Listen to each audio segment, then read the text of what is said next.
Gandang araw po sa ating lahat. Sa aking paghain ng aking kandidatura ay formal at opisyal na ho akong aplikante ninyo sa pagkasenador.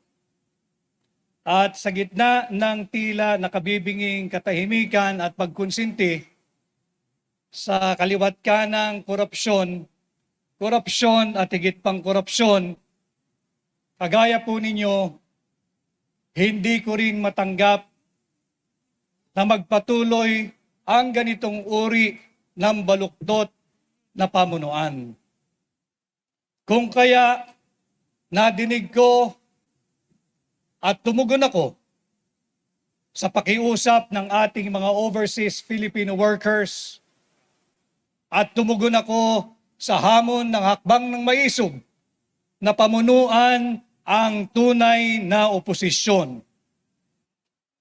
Ako ay naghain bilang isang independent candidate, bilang pagkilala at pagsagisag na ang tanging partido ay ang Republika ng Pilipinas at ang aking mga kaalyado ay kayong mga Pilipino. Ipagpapatuloy ko ang mga advokasya ng hakbang ng maisog, calling for transparency, accountability, peace and security in governance.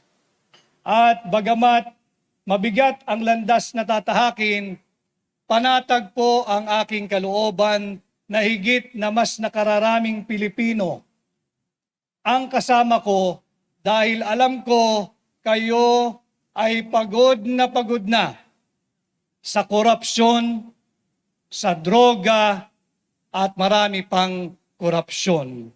Kaya't halina, samahan po niyo ko tungo sa good governance and war on corruption. Let us not give up on our nation. Let us not give up on the Filipino people. Let's not give up on our fight against corruption. Thank you very much. Thank you, sir. Are there questions from the media? Yeah, go ahead. Inquiry.net, John.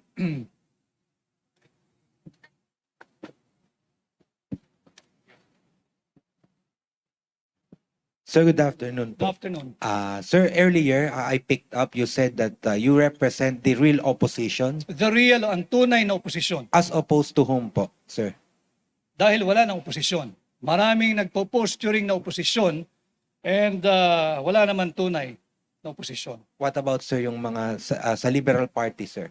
Do you consider them opposition or not? Do you? Do you? No, sir. What about you, in sir? our present day and setting, do you consider anyone an opposition now? Thank you, sir. Okay. Sandra Aguinaldo, GMA 7. Hi, attorney. Apo. Hi, Sandra.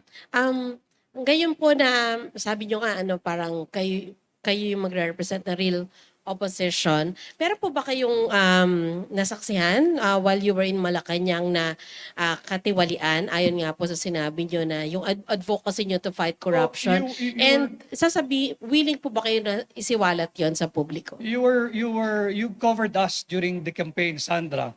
And I think in the earlier part of my stint in the cabinet as the executive secretary, and probably by now, most of you, if not all of you, know the reason why I have to leave the cabinet. Dahil sabi ko nga doon sa pahayag ko sa interview before, ang direksyon namin simula ng aking sinamahan ng kampanyang huli ay patungo sa good governance at to temper the greed and to temper the corruption. At nakita ko na kabaliktaran yung aking na-witness, Sandra. Napakaraming counterflow at iba yung direksyon nila. Ayaw nila nung to temper the greed, to temper the corruption. At the second question, please. The other one. Sino po? Ano pa pong tanong? Yeah, Sherry Ann Torres, ABS-CBN. Good afternoon, sir. Hi. Attorney Vic, para lang ma-disabuse yung mind ng mga nakakita. Can you explain to us yung closed fist post nyo kanina while you were presenting that? Kasi that's very identifiable to the former president. Yeah, because we share the same position when it comes to the opposing the attempt to amend, revise our Constitution. And as you know, magkasama kami ni Pangulong Duterte sa hakbang ng maisog at ang aming ang isinusulong ay ang isang gobyernong may transparency, accountability, peace, and security. And just before I go here, I was endorsed by President Duterte as among his candidates, but I'm not running under PDP. Okay. So it's a personal endorsement of the former president. Well, I guess so, yeah. It's a personal endorsement by President Duterte, and I do not know what lies ahead. Probably I'm open to being adopted by any political party. Sir, just one last. If and when it happens, you will be elected as a senator. What role are you going to play, or what role are you going to adopt inside the chamber? Will you be part of the so-called opposition? Are you going to expose what you've seen when you were still inside the cabinet? Not only what I have seen when I was inside the cabinet, but I think the more important thing that we should all oppose, whether elected or not, whether ordinary Filipino, sa tingin ko, dito magkakasundo tayong lahat, yung talamak na korupsyon at talamak na korupsyon at higit pang talamak na korupsyon. And when I will be blessed by the mandate of the Filipino people, this is the role that I'll be playing. And if I have a way, if I can make enough alliances, we'll do away with resolution number 1, authorizing liquidation by certification. And would that be, is it also safe to say that if you are going to be allied with, for example, with the majority bloc, you will try to get the Senate Blue Ribbon Committee? I will never be allied with the majority bloc.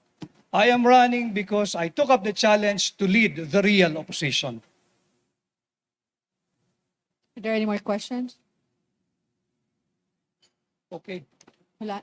Okay. Ian from philstar.com. Makipasa lang po ng microphone sa likod. Salamat.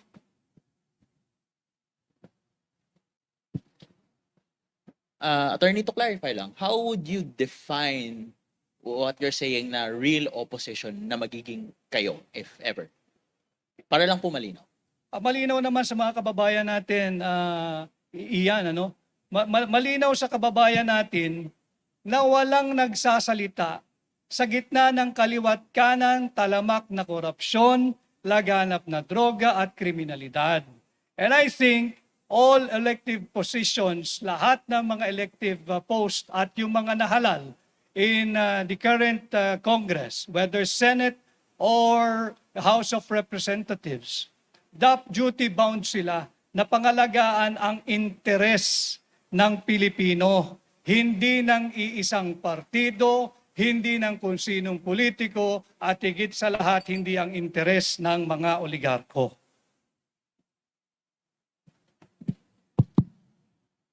One last question from Rappler, Dwight. Sir, you say you're fighting corruption. What can you say lang to people who might get the impression that it might be contradictory kasi you're now allied with a former president whose administration was also plagued with allegations of corruption? And to follow na rin, ano yung masasabi nyo sa ongoing congressional investigation patungkol sa mga supposed anomalies na nangyari sa nakaraang administrasyon? Yung korupsyon, hindi yan inimbento ng kasalukuyang administration. Hindi rin yan inimbento ng administration ni Pangulong Duterte and the administrations before him. But ibang usapan na lalo mo pang palalain ang korupsyon sa iyong termino. As to your next question, what is my? What is your view of the current congressional investigation that deals with the supposed anomalies that took place under the presidency of Rodrigo Duterte? Let the axe fall where it may. And I think even President Duterte is very, very emphatic about it. If you have something against him, file it in the case within the jurisdiction of the Philippines. Ma'am, last question. Sir, last question lang. Ano po yung current relationship nyo with President Bongbong Marcos? When was the last time you talked? Does he know that you're running? No. Hindi na kami nakakapag-usap ni Pangulong Marcos. Ang huling usapan namin, I think, September of 2022. At hindi ko kinakailangan magpaalam kahit kaninong politiko sa aking desisyon na katawanin ang tunay na oposisyon at ang interes ng mamamayang Pilipino.